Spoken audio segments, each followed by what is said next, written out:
Hola a todas y a todos. Vamos con otro vídeo más sobre el resumen semanal de lo más destacado que ha pasado la semana pasada en Estados Unidos y un pequeño enfoque en lo que podemos esperar esta semana. Empezamos directamente, creo que con lo más destacado. Aquí lo tenéis en pantalla y fue la votación el viernes sobre si legalizar la marihuana o no, según han habido más votaciones, si se puede conducir bajo los efectos de marihuana, si se puede ir a trabajar bajo los efectos de marihuana. Se sabe que, por ejemplo, si se consume el cannabis durante X tiempo, por mucho que tú hayas consumido un lunes, durante X tiempo esta sustancia está dentro de tu cuerpo. No quiere decir que después de 10 días todavía te está afectando, ¿no? Entonces, lo típico que quieren que para el trabajador, la protección del trabajador, según los niveles, lo mismo que hasta ahora se podía conducir hasta un 0,25 de alcohol, etcétera, ¿no? Es decir, que no solo se votó sobre la legalización, sino de una manera en general cómo afecta según en qué ámbitos laborales, familiares, etcétera, etcétera, el cannabis en sí a las personas, ¿de acuerdo? Y ante la ley, porque sacarán una ley federal que sabemos que en algunos estados el consumo y la venta de cannabis ya es legal, no obstante hay muchos que no y también es una cuestión si se llegará a, digamos, a niveles farmacéuticos donde se puede realmente basarse en cómo favorece o puede ayudar en algunos momentos el consumo de la misma en situaciones de enfermedad, etcétera. Bueno, para no llevarlo más allá, esto se va a legalizar, es decir, que han sido creo que 240 sobre 204, las votaciones ha sido una pequeña mayoría, no obstante, esto todavía tiene que pasar por las manos las manos del Senado y la firma de Biden. De qué manera él lo apoya, lo único que dijo que hasta ahora mismo la vía de cómo se trata este tipo de sustancia en el país no es la correcta ni la más, digamos, favorecida para todos, ¿no? Hay que buscar una solución para esto y no es esta. Los valores, digamos, no han reaccionado más allá, parece que eso ya ha sido descontado, pero hay que esperar todavía qué sucede al final en cuando pasa ese stimulus bill sobre digamos, no, stimulus bill no, es realmente el, la manera de cómo gastar el dinero estatal en este tipo cuando se va a la producción farmacéutica, etcétera, ¿no? Es decir, que siempre se sabe que hay subvenciones a esto. No me voy a enrollar más con esto, vamos con lo siguiente y también ahí creo que en importancia, el miércoles por la mañana es justo Tilray, de lo que acabamos de hablar, la que presenta resultados. Hasta ahora ninguna, sea CGC, ACB, Tilray, SNDL, perdona, todas las cannabis productores no FVRR también es otra, son digamos las más rentables. Levis presentará el Wednesday, el miércoles después del cierre. Estas son las dos, digamos, más importantes para esta semana a tener en cuenta. De ahí vamos a lo más importante de esta semana pasada, que hemos visto los non-farm payrolls, perdona, los típicos, lo que sabemos, cuántos puestos de trabajo se han generado, descontando o no incluyendo lo que son las agrícolas, que eso ya mencionamos muchas veces. Para alguien que sea la primera vez que ve un vídeo nuestro, los, digamos, no agrícolas, los agrícolas no se incluyen por la simple razón porque es por temporada, ¿no? Es decir, pues si hay temporada de algo, pues obviamente que se va a, digamos, solicitar más puestos de trabajo para poder atender esa temporada de trabajo, ¿no? Y en otras no. Por eso directamente ni se incluye y se va no por seasonal, sino por trabajos que funcionan durante todo el año. Estas han estado muy a la par de lo esperado, no tanto como el mes anterior, pero estamos realmente, vamos, bien. De ahí lo que se ve en la parte de la imagen derecha de lo que subieron los non-farm payrolls, perdona, y por el otro lado el unemployment rate ha bajado al 3,6%, ¿no? Es decir, que el porcentaje de desempleo en Estados Unidos está antes, antes de la pandemia, por debajo de puntos de antes, porcentajes de antes de la pandemia, y eso desde luego es muy positivo.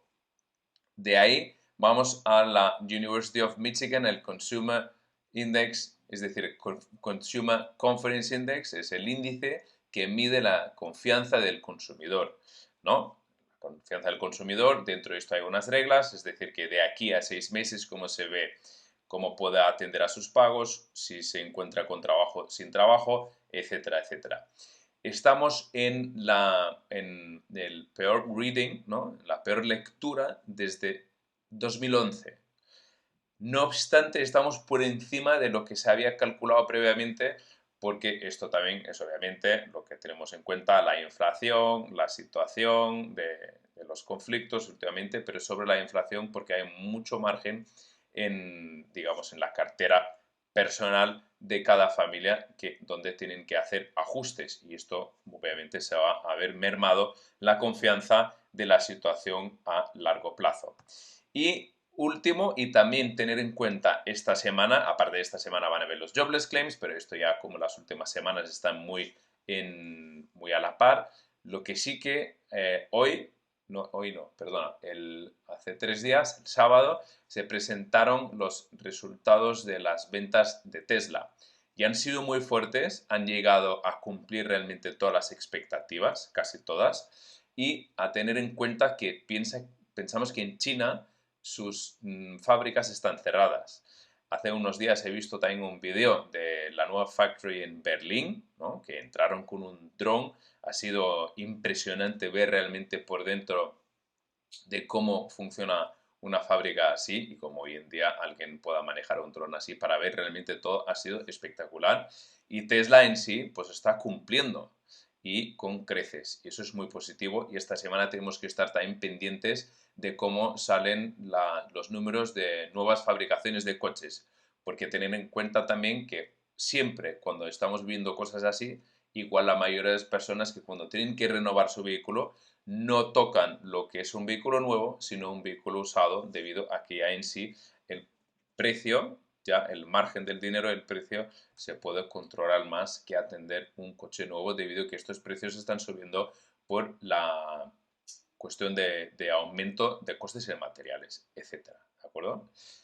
Dicho esto, ha sido un poco más largo de otras veces, pero han ocurrido cuestiones muy importantes a tener en cuenta.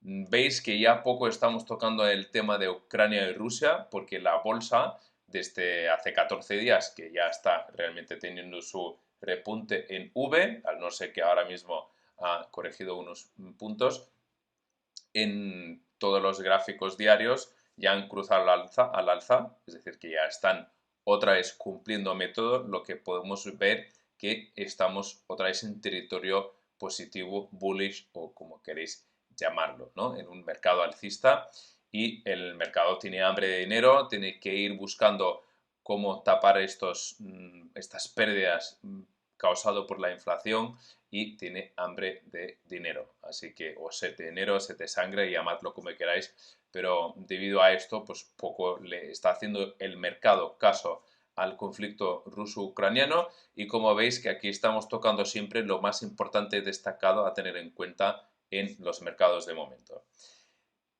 Espero que estéis todas sanos y sanas. Os voy a pasar con mi compañero David. Feliz semana, safe trade y David os va a comentar lo que ha pasado en Europa. Un abrazo enorme y muchas gracias.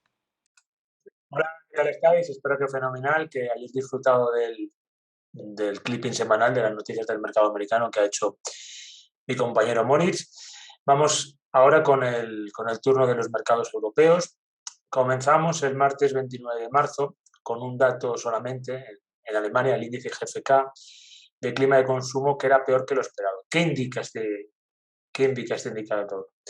El clima de consumidor mide el nivel de confianza de los consumidores en la actividad económica, ¿de acuerdo? Entonces es un nivel importante ya que depende de él el consumo, ¿de acuerdo? Entonces la economía se moverá menos, digamos. Ahora, se trata de un indicador que puede predecir el gasto de los consumidores, que es una parte importante del total de la actividad económica, ¿de acuerdo? Aquí abajo tenéis un gráfico muy relevante, ¿de acuerdo? Donde fijaros en la pandemia, ¿de acuerdo? Bajó a un nivel de menos 25, ¿de acuerdo? Se recuperó rápidamente, muy rápidamente se recuperó, pero cuando han empezado, es decir, ha estado un poquito en terreno positivo, cuando ha empezado todo el tema de la inflación, y ya muy acentuado con el conflicto bélico Rusia y Ucrania, ha bajado a datos de -15, ¿de acuerdo? Este dato de -15 es cuando las repetidas olas, ¿de acuerdo? Pues entonces estamos en una situación pues parecida en este índice, ¿de acuerdo? En este índice económico con datos de olas del COVID. El miércoles 30 de marzo se publicaban, al igual que el jueves 30, datos del IPC, de acuerdo, que seguro que todos de vosotros habéis escuchado en diferentes medios de comunicación con la inflación, ¿de acuerdo? Aquí vamos a hacer un pequeño análisis sobre los datos de inflación, tanto en España como en Alemania, ¿vale? Que son los que publicaron el miércoles 30 de marzo, ¿de acuerdo?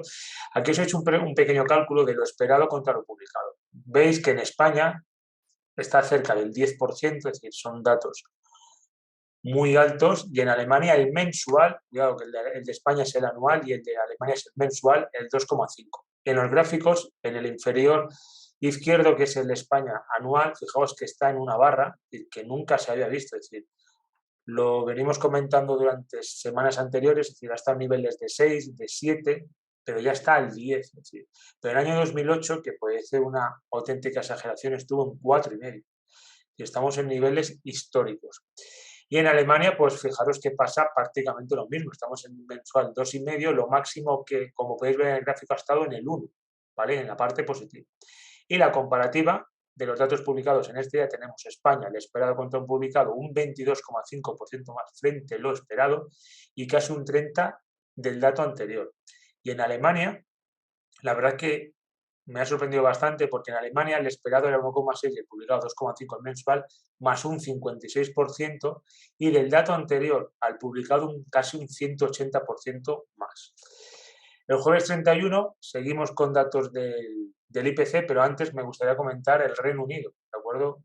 El Reino Unido, pues el PIB superior a lo esperado. Se esperaba el trimestral un 1, ha sido un 1,3 y el anual un 6,5 y un 6,6, ¿de acuerdo? El IPC, ¿de acuerdo? En este día lo da Francia, perdón, y pues bueno, parece que la economía francesa es la que mejor está resistiendo mediante datos, ¿de acuerdo? Fijaros en España, en Alemania y en Francia, es decir, el dato esperado es el 1,5 contra el publicado 1,6, más un 6,66%, y anterior al publicado un 77,78. Fijaros que la que más desfasada está es Alemania, ¿de acuerdo? Está bastante desfasada. Y el cambio del desempleo en Alemania, pues bueno, pues la tasa se mantiene en el 5% con lo esperado. Para el viernes 1 de abril tenemos el dato del PMI, que es un dato muy importante, ¿de acuerdo?, que se da en todos los países de la zona euro que seguimos y en el Reino Unido, ¿de acuerdo? El PMI manufacturero, al igual que otros índices dentro de la categoría del PMI, miden el nivel de actividad del sector derivado, es decir, puede ser manufacturero, servicios o construcción. La semana próxima se verá, por ejemplo, el de construcción. Ya que sus movimientos mensuales reflejan muy de cerca el cambio porcentual interanual del PIB nominal, ¿de acuerdo? Fijaros en España, pues los datos son -2,34, comparando el esperado contra el publicado. En Francia, -0,18, en Alemania, -1,22, zona euro, -0,88 y Reino Unido, -0,54. ¿De acuerdo? Como resumen de los datos macros de esta semana, pues que ya se empiezan a notar los efectos de la terrible guerra que están sufriendo los ucranianos, ¿de acuerdo? Aquí lo podemos ver, y para la semana próxima, pues el calendario macro de resultados, ya que viendo no hay nada, el calendario macro, el lunes 4 de abril, la balanza comercial de Alemania y datos de desempleo en España, el martes 5 de abril, el PMI, como lo que os comentaba, de servicios de España, Francia, Alemania, zona euro y Reino Unido, y el miércoles 6 de abril, pedidos de fábrica de Alemania y PMI de la construcción de Alemania y Reino Unido. Resultados, dos empresas alemanas, el lunes 4 de abril, Basler, y el jueves 7 de abril, Hella. Muy bien, pues espero que os haya sido de utilidad y disfrutarlo. Un abrazo.